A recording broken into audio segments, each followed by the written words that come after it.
Napakasarap pakinggan, Apo Secretary Banoy Lopez, ano ha? Pero alam po niyo, huwag kang mapipikon, ha?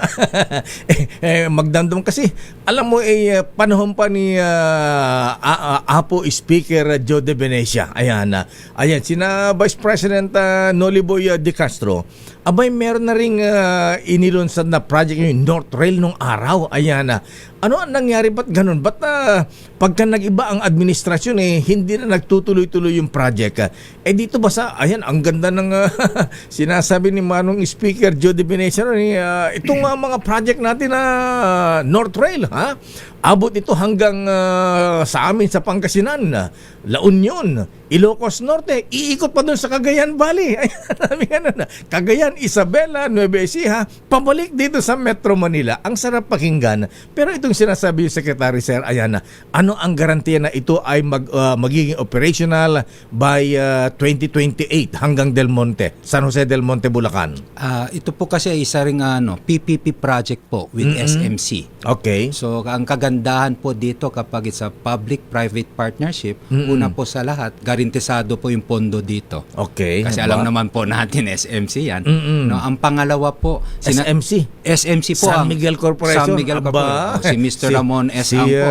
Ninong pala nito Don Ramon San Miguel Ang. Ayan. At pangalawa po, talaga po makakasiguro tayo na talagang tuloy itong proyektong to kasi nga po andito na yung mga bagon. 100% of the train sets andito na po.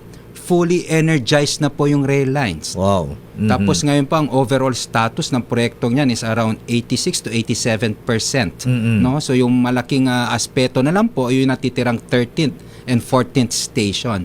So kapag ako nga po, sabi ko mo, nakatira sa Commonwealth, nakikita ko na po yung bagon na may testing and commission. Ganun ba? Tumatakbo na po.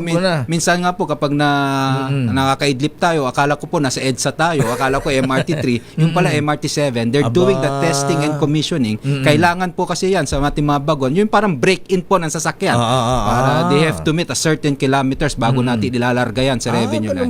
And break-in din pala yung train. Tama po. Medyo komplikado po talaga ang rails natin, yung whole rail sector. And 47% na po yung ating break-in or testing and commissioning sa ating mga bagon po.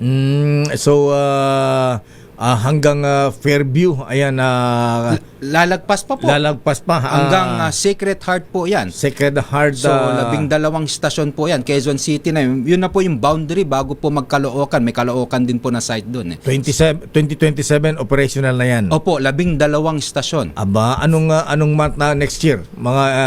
Ang timeline? Ako nga po, pinipilit ko po, kami tayong pag-ugnayan sa MRT7, baka kayanin natin ng kahit Abril o Mayo bago po mag-June kasi tinatarget din po natin yung pasukan at least makakatulong sa ating mga mag-aaral.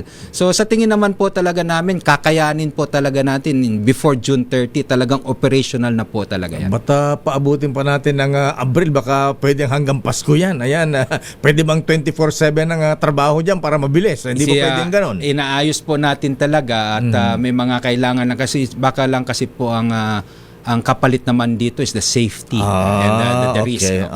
Kasi yung based on our computation po, yung pagte-testing and commissioning po ng bagon talaga, it will take time. Kasi tatakbo po siya ng, sabihin natin, 24 kilometers yung relays.